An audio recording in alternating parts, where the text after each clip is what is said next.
আমরা আজ থেকে ১ মাস আগের বাস্তবতা যদি তুলে ধরি, ছাত্র জনতার অভ্যুত্থানের মধ্য দিয়ে নতুন এক বাংলাদেশের যাত্রা শুরু হলো। সেই বাংলাদেশে আমাদের প্রত্যাশা রয়েছে, আমাদের স্বপ্ন রয়েছে, আমাদের লক্ষ্য রয়েছে। যদি জানতে চাই, প্রথমে আমি ১ মাস পর, আজকে ৫ তারিখের পরে আমরা পালন করছি শহীদি মার্চ। রাস্তায় মানুষের ঢল দেখছি আমি, যারা এই আন্দোলনে জীবন দিয়েছেন, যারা আহত হয়েছেন, আমি সবার প্রতি সমবেদনা এবং তাদের রুহের আত্মার মাগফিরাত কামনা করছি। হ্যাঁ, অবশ্যই আমরা যদি পরিক্রমাটা দেখি একটু, আজকে থেকে হয়তো বা ওই দিন, আজকে থেকে ১ মাস আগে আমরা কেউই দুপুর ১২টা ১টা পর্যন্ত হয়তোবা চিন্তাও করিনি যে শেখ হাসিনা যে ফ্যাসিস্ট সরকারের নেতৃত্ব দিয়েছেন তিনি সহ সবাই দেশ ত্যাগ করবেন। এবং যে জায়গাটিকে দেশ থেকে নিয়ে যাওয়া হয়েছিল, যে মেইন যে বিষয়টি ছিল কণ্ঠরোধ করা, অন্যায়ের করলেও সেটাকে সয়ে যাওয়া, এবং তারই ধারাবাহিকতায় কিন্তু এই ৫ তারিখের ঘটনাটি ঘটেছে এবং এটা দীর্ঘদিনের অপশাসনের থেকে মানুষের যে এক্সপেকটেশন এখন তৈরি হয়েছে সেটি হচ্ছে যে আমরা একটা নতুন সমাজ দেখতে চাই, নতুন রাষ্ট্র বিনির্মাণের কথা বলছি। যদিও সময়টি স্বল্প, কিন্তু যদি আমরা দেখি যে আমাদের যে এক্সপেকটেশন বা যে কারণে আমরা আন্দোলন করেছিলাম তার কতটুকু অর্জন আমরা করেছি। আমি প্রথমে যে বৈষম্য বিরোধী ছাত্র আন্দোলন, তাদেরকে ধন্যবাদ জানাই যে তারা ১ মাসেও তাদের যে কার্যক্রম নানানভাবে পরিচালনা করছে, কারণ এটা একটা ফোর্স হিসেবে গড়ে উঠুক, এটা আমরা চাই। দ্বিতীয়ত, যে তাদের আন্দোলনের যে ফসল মাত্র ৩ দিন পর ৮ই আগস্ট ডক্টর ইউনূস দায়িত্ব নিয়েছিলেন, সেখান থেকে যদি একটু তাকাই আমরা যে কি অর্জন করলাম, আমরা যে অর্জনের তালিকায় অনেক কিছু আমরা যুক্ত করতে চাই, কিন্তু কি অর্জন করলাম সেটা বলতে একেবারে ১ মাস সময়ের মধ্যে আমরা সেই হিসাব নিকেশ বা সমীকরণটা কতটা মেলানো যৌক্তিক, কিন্তু সেটি একটি আমরা প্রশ্ন। তালিকাটা যদি দেখি যে ১ মাসে আমরা কি অর্জন করেছি, তালিকাটা কিন্তু লম্বা। হ্যাঁ, প্রথমে যদি আমরা দেখি যে পুলিশ প্রশাসনকে অনেকটাই গুছিয়ে আনা গেছে। এখানে একটা সমস্যা হচ্ছে যে পুলিশ প্রশাসনের মনোবল যে পর্যায়ে ভেঙে গিয়েছে, এবং অবশ্যই রাজনীতিকরণ এবং দুর্নীতি দুটো একসাথে। যদিও তাদের হয়তো মনোবল ফিরবে, এখানে একটি প্রশ্ন থেকে যায় যে আমরা যে পুলিশের স্বপ্ন দেখি যে দুর্নীতিমুক্ত থানা, সেবাধর্মী প্রতিষ্ঠান, সেটি ফিরতে হয়তো বা আচরণগত কারণে সময় লাগবে। জনগণের আস্থা অর্জন করতে পারবে কিনা, এটা একটা ভালো জায়গা যেটা গুছিয়ে এসছে। আমরা জানি যে প্রায় ৬৩৯টা থানার মধ্যে ৪৫০টি আক্রান্ত হয়েছে। এটা কিন্তু অন্য কথা বলে যে পুলিশ হয়তোবা শেখ হাসিনার ফ্যাসিস্ট সরকারকে শুধু টিকিয়ে রাখতে তার পক্ষে কাজ করেনি, মানুষের কণ্ঠরোধ করেছে, দুর্নীতিতে যুক্ত হয়েছে, কোনো একটা মাস্তান বাহিনীতে পরিণত হয়েছিল। কিন্তু আমরা যদি গত কয়েকদিনের পুলিশের বিভিন্ন কর্মকাণ্ড চিত্র দেখি, সেটা কিন্তু আশার সঞ্চার করছে আমাদের।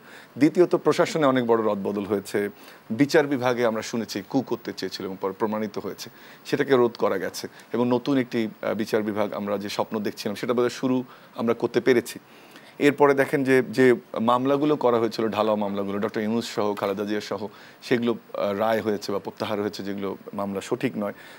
এরপরে যে ঘটনাটা ঘটলো, যে আমরা হয়তো আরও একটু বেশি গ্রেপ্তারের জিনিসটা দেখতে চেয়েছিলাম, আরও সুগঠিত এবং সংখ্যায়ও বেশি, কিন্তু মামলায় অধিক যে নামের যে কালচারটা তৈরি হয়েছিল, আমার মনে হয় একটা পুলিশ বাহিনী এবং আমি যারা এখন রাষ্ট্র পরিচালনায় আছেন তাদেরও দৃষ্টি আকর্ষণ করব যে অধিক সংখ্যক আসামি যেন না হয়।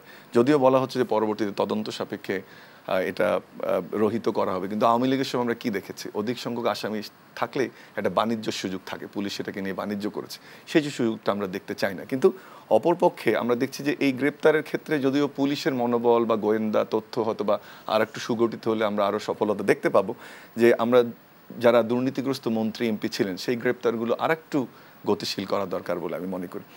গুমের ক্ষেত্রে একটা মানে আমরা যে ১৫ বছর যে মায়ের ডাকের আন্দোলন সহ যে মায়ের কান্না আমরা শুনেছি, বাবার আর্তনাদ শুনেছি, সন্তানের আর্তনাদ শুনেছি, সেখানে একটি দারুণ উন্নতি হয়েছে যে আমরা গুমের যে ইউনাইটেড নেশনসের ডিক্লারেশন সেটা সাইন করেছি, একটা কমিশন হয়েছে। এর মধ্যে থেকে আমরা এই নিশ্চয়তা পেতে পারি যে কোনো ফ্যাসিস্ট সরকার বা স্বৈরাচার সরকার ক্ষমতা টিকিয়ে রাখার জন্য আর কোনো আয়নাঘরের জন্ম দিবে না। না, সেটা তো অবশ্যই সাংস্কৃতিক। আপনি যে প্রশ্নটা করলেন যে কতটুকু কোন জায়গায় আমরা গেলাম, আমি যদি একটু বলতে থাকি যে কথাগুলো বলছিলাম, এটা প্রমাণ করবে যে শুরুটা আমি মনে করি ভালো হয়েছে। সময়টা কিন্তু মাত্র ২২ দিন বা ২৩ দিনের, কিন্তু যে শুরুটা আমরা করেছি সেটা কিন্তু খুবই ভালো করেছি। এবং সবচেয়ে বড় যে জিনিসটা এই আন্দোলনের অর্জন একজন সমাজবিজ্ঞানের ছাত্র হিসেবে আমি দেখতে চাই, সেটা হচ্ছে মানুষের অধিকার সম্পর্কে যে সচেতনতা, সেই সচেতনতা কিন্তু বৃদ্ধি পাচ্ছে। এটাকে পুরোপুরি ডিমিনিশ করা হয়েছে। আমি যে একটা ইনস্ট্রুমেন্টাল হয়ে গিয়েছিলাম, আমি যদি হলগুলোর কথা বলি, হলগুলো হয়ে গিয়েছিল একটা বন্দিশালা। আপনি আয়নাঘরের কথা বললেন, আপনি যদি ঢাকা বিশ্ববিদ্যালয় হলগুলোকে দেখেন, বিশ্ববিদ্যালয় হলগুলোকে দেখেন, সেটাতে বন্দিশালায় পরিণত করা হয়েছিল। এখন যখন আমরা হলের শিক্ষার্থীদের সঙ্গে আজকে দেখা করছি, আমাদের যোগাযোগ বাড়ছে, এটা আনন্দ ঘন পরিবেশ, এবং সেই আনন্দ ঘন পরিবেশটাই কিন্তু শিক্ষার্থীদের সঠিক যে জ্ঞান অর্জন সেটাতে সহায়তা করবে, সঠিক মানুষ হিসেবে গড়ে তুলবে। এই যে সামাজিক আন্দোলনটা তৈরি হয়েছে, আমি আমার রাইটকে ফিরে পেয়েছি, আমরা সেটাকে সংরক্ষণ করতে চাই। আমি আমার যে কোনো জায়গায় আমার বাক স্বাধীনতা থাকবে, ভালোকে আমি ভালো বলবো, মন্দকে আমি মন্দ বলবো, এই সংস্কৃতিটা কিন্তু শুরু হয়েছে। এখন এটাকে সামাজিক আন্দোলনে পরিণত করতে হবে। সেখানে আমি একটু আগে যেটা বললাম যে আমরা ভালো লাগছে আমার যে আমাদের যারা বৈষম্য বিরোধী ছাত্র আন্দোলন তাদের ধারাবাহিক কর্মসূচির মধ্য দিয়ে যাচ্ছে, তারা কিন্তু রাস্তা থেকে সরে যায়নি। আরও কয়েকটি ঘটনা দেখুন, আপনার এখানেই বলে গেছি আমি, একদিন আনসার বাহিনীর যে ঘটনা ঘটলো, অন্য আন্দোলনের যে ঘটনা ঘটলো, এটা কিন্তু এখন আস্তে আস্তে কমে আসছে। এবং আমাদের শিক্ষার্থীরা আজকে, আপনি রাস্তায় নিশ্চয়ই বেরিয়েছেন, আমি বিশ্ববিদ্যালয় থেকে কেবল আসলাম, উচ্ছল জনতা, উচ্ছল ছাত্র জনতা, তারা কিন্তু তাদের দখলে রাজপথ আজকে। এবং এটা ধরে রাখতে হবে যে আমরা ইউনাইটেড, আমরা যে কোনো বিষয়ে মাঠে নেমে আসবো, তাহলে কিন্তু আয়নাঘরের আর জন্ম হবে না।